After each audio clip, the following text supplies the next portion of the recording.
سلام، خیلی مخلصیم. خوبید رفقا؟ خوشید؟ خرمید؟ سرپنجه و سرسلامت در کنار خانواده مهربونتون. امیدوارم که همیشه شاد و سلامت باشید. امروز اومدیم تو این ویدیو براتون کوکی نیویورکی بزنیم. اصلا ببین قیافه رو، چقدر جذابه. امروز با این کوکی اومدم ببرمتون کف خود نیویورک، داخل همون نونوایی که این کوکی رو اختراع کرد. رو کریسپی داخلم بگیر براشون، ببین چیکار کردیم. نرم و لطیف. اصلا باید امتحان کنین کوکی رو. خیلی خودم بی‌صبرانه مشتاق هستم که این کوکی رو در معرض نمایش بذارم برای شما لذتش ببرید. با ما همراه باشید. دوستای عزیز و گلم، من اینجا 260 گرم گردو دارم. گردو رو اگه میخواید بریزید حتما توی شیرینی، حالا تو هر شیرینی میخواید بریزید، اگر میخواید طعم گسی و اون تلخی گردوتون رو بگیرید، حتما گردوتون رو بجوشونید و تفتش بدید که اون حالت تلخی و گسی گردوتون گرفته بشه و گردوتون سبکتر میشه. اون حالت کرانچی و آجیلی بودن خودش رو نمایان میکنه. مثل یه قنچه باز میشه گردوتون. چی بگم؟ آره دیگه، خیلی قشنگ گفتم.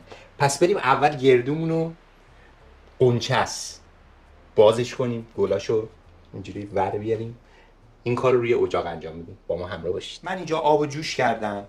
گردوهامو میریزم داخل آب جوش به مدت چند دقیقه، 2 الی 3 دقیقه. فقط یه شوک بدم به گردوهام. خب گردوهای من بعد از 3 دقیقه که جوشید، من زیر آب گردو رو خاموش میکنم و میرم آبکش میکنم و آب سرد رو باز میکنم روش. اگه دقت کرده باشید اون کثیفی گردو از بین رفت و گردو رو چقدر تمیز شد. این به خوشمزه کردن کوکیاتون خیلی کمک میکنه. بریم برای تفت دادن گردوهای خوشگل به مدت 10 دقیقه رو دمای ملایم. دمای بالا بذارید سریع گردوهاتون میسوزه. دوستانی که حوصله ندارن میتونن بذارن داخل فر. دمای فرشون هم میتونن رو 150 رو 170 تنظیم کنن. گردوهاشون رو بذارن داخل فر که سبک و آجیلی بشه به مدت 10 دقیقه. همین. خب من گردوهامو تفت دادم، میذارم اینجا خنک بشه. باب این که تو بزنی داخل شیرینی وقتی میخوری لذتش رو ببری. اون تلخی و گس بودن گردو رو ازش گرفت و اون تازگی گردو رو بهش برگردون. حتما این کار رو انجام بدید توی شیرینیاتون وقتی میخواید گردو بزنید توش. بریم برای بقیه کار. بعد از تفت گردوها میریم سراغ آرد. 320 گرم من آرد شیرینی پزی دارم اینجا. آردی که نه پروتئینش خیلی بالاست نه پروتئینش خیلی پایینه. 10 گرم پروتئین این آرد پروتئین متوسط که همه جا پیدا میشه. تو ایران فکر میکنم آرد شیرینی پزی میگن، توی خارج کشور میگن آرد همه منظوره، یعنی هم برای پخت شیرینی هم برای پخت نان. والا اگر استفاده کنید 12-13% ممکنه کوکیتون سفت بشه. پروتئین پایینم استفاده کنید ممکنه پخ بشه. پس از پروتئین متوسط استفاده بفرمایید. این یه نکته. بریم برای قاطی کردن مواد خشکمون بدون شکر. شکر رو جدا میذاریم. من اینجا یه قاشق چایخوری بیکینگ پودر دارم، میریزم داخل آردم. یه قاشق چایخوری نشاسته ذرت، نصف قاشق چایخوری جوش شیرین یا بیکربنات و 1/4 قاشق چایخوری نمک و 1/8 قاشق چایخوری وانیل تازه. حالا دوستانی که وانیل اصل ندارن میتونن اسانس وانیل بزنن. زمانی که دارن مواد ترشون رو با هم قاطی میکنن بزنن تو مواد تر. این از مواد خشک. یه قاشق میارم هم میزنم مواد خشکو. بعد از قاطی کردن مواد خشک میذاریمش کنار. 2 تا تخم مرغ داریم، تخم مرغای بزرگ، با هم یه هم میزنم. فقط در حدی که مخلوط بشن با هم. این کافیه. کاملا خاگینه تولی ترکیب شد. اینم میذاریمش کنار. توی این مرحله من 200 گرم کره بدون نمک تهیه کردم، به دمای محیط رسیده. اگه کره‌تون نمک داره دیگه اون نمک اول کار که مواد خوش زدی دیگه اونو کنسلش کنید. کره معمولی اگر دارید. 200 گرم کره دمای محیط رسیده میزنم داخل کاسه میکسرم. 100 گرم شکر سفید، 100 گرم شکر قهوه‌ای. میریم برای هم زدنشون. اول من با دور پایین شروع میکنم چون که شکرها ممکنه پخشه. بعد میذاریم کم کم روی دور بالا تا سبک و سفید بشه شکر و کره ما و پفناک بشه. همزمان که میخوایم اینو پفناکش بکنیم گردوها رو میاریم و شروع میکنیم به خورد کردنشون به همین اندازه. زیاد نمیخوایم خورد بشه. این چقدر ترد و عالی شده. به این اندازه، یعنی هر گردو رو میتونید به 4 قسمت تقسیم کنید. زیادم ریزش هم نمیخوام کنم. گردوها رو هم ریز میکنیم همزمان با اینکه داره به هم میخوره. بریم برای هم زدنش. ببینید الان حالت خامه‌ای و ناک شده کره من یه دورگیری میکنم، یه 2-3 دقیقه دیگه میزنم که این پفش بیشتر هم بشه. خب به این مرحله که رسید کره و شکرتون، ببینید حالت خامه شکل گرفت و پفناک شد، رنگش روشن شد. بریم برای اضافه کردن تخم مرغی که از قبل هم زدیم. با همون دور تند که هم زدیم، با همون دور تند برو تو کارش، ولی تخم مرغ رو کم کم اضافه کن. تخم مرغ و کره هم که با هم مخلوط شدن کافیه. من اینجا یه تست بگیرم براتون. ببینید تخم مرغ و کره رو وقتی که با هم زدیم چه بافت یک دست و پفناکی پیدا کرد. این تریک این کوکیه. یعنی اگر این داستان شما خوب رعایت بفرمایید کوکیاتون داخلش خیلی پفناک و زیبا میشه. پس این داستان رو دقت بفرمایید. بعد از زدن کره و شکر و تخم مرغا مواد خشک رو اضافه میکنیم به مواد کرمی شکلمون. مواد خشکی از قبل قاطی کرده بودیم. این تیغه دستگاه من عوض میکنم، میذارمش رو حالت خمیرزن. با دستم میشه هم زد، اصلا مشکلی نداره. پس ماشین فقط راحتی کاره. همه مراحل شما میتونید با دست انجام بدید. بعد از اینکه یه ذره هم خورد، حتما وقتی با ماشین کار میکنید یه دورگیری کوچیک بکنید که تمام موادی که چسبیده به دیواره های دستگاهتون بیاد داخل موادتون و هم بخوره.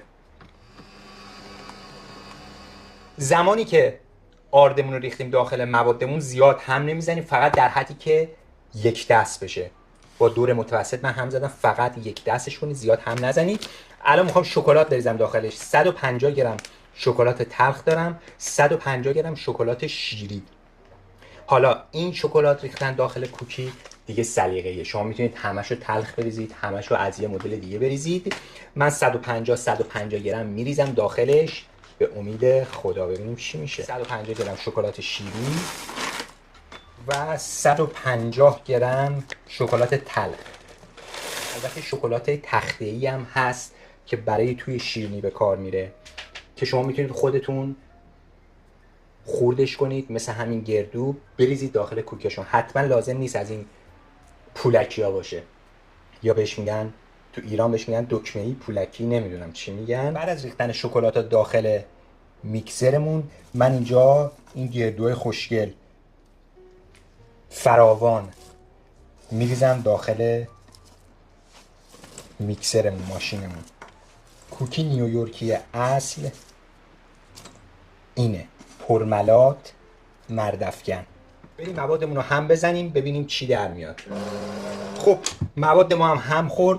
من میرم برای وزن کشی. هر کوکی رو من 90 گرم وزن میگیرم.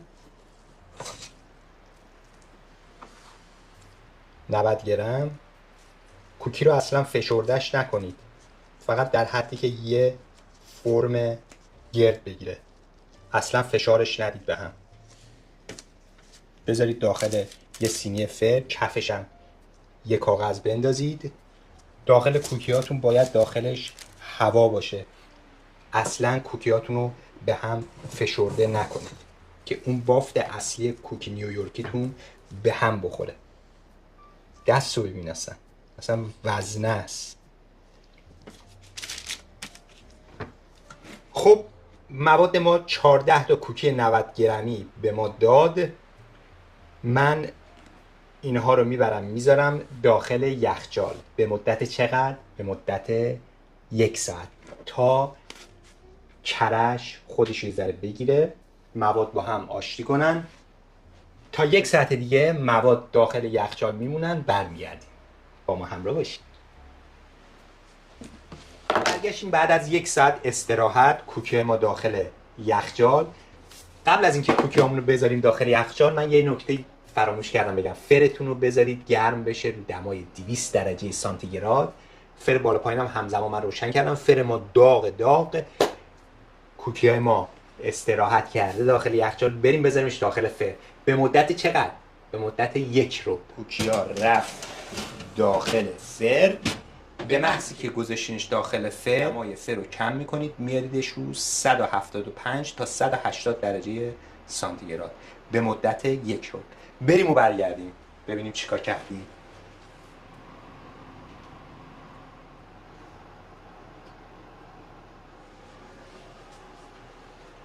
اینم از کوکیای خوشگل ما. بعد اینکه 1 ذره خنک شد سینی فرتون، میتونید با یه کاردک اینا رو انتقال بدید که سریعتر خنک بشه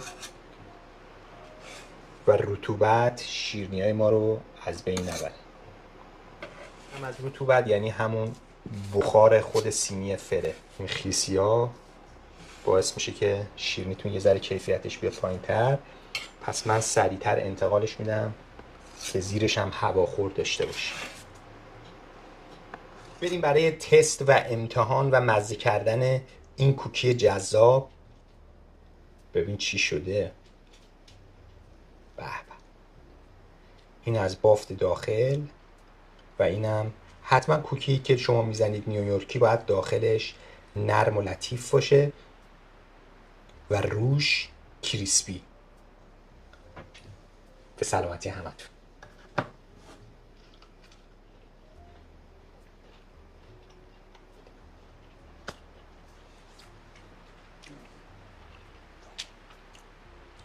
واقعا طعمش طعم خاص و خوشمزه و به یاد ماندنیه که این کوکی رو اینقدر معروف کرده و از همه جای دنیا بلند میشن میرن تو خود نیویورک یه نونوایی که این کوکی رو تست کنن و مزه کنن. واقعا ارزشش رو داره. تو خونه‌هاتون حتما درست کنید، خیلی خوشمزه شده. مخصوصا صبح یه دونه این کوکی بزنی با چایی یا کافه، بزنی تو رگ، چه حالی میده. کارم در اومد از فردا. امیدوارم که تو خونه‌هاتون درست کنید، لذتشو ببرید. لایک و سابسکرایب یادتون نره. کامنت هم برام بنویسید. تا یه برنامه دیگه، تا یه کار جدید دیگه. خدا نگهدار.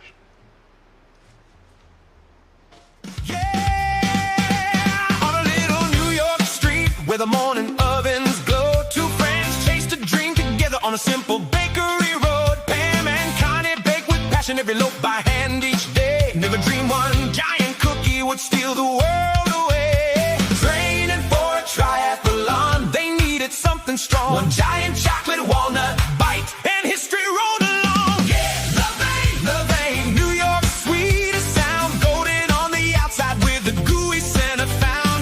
Chocolate, peanut butter, oatmeal, raisin too. One bite of Levain and New York stays with you. Woo! People waited in the rain, stretching down the block just to taste the cookie. Everyone could never stop. From a tiny neighborhood shop to a world renowned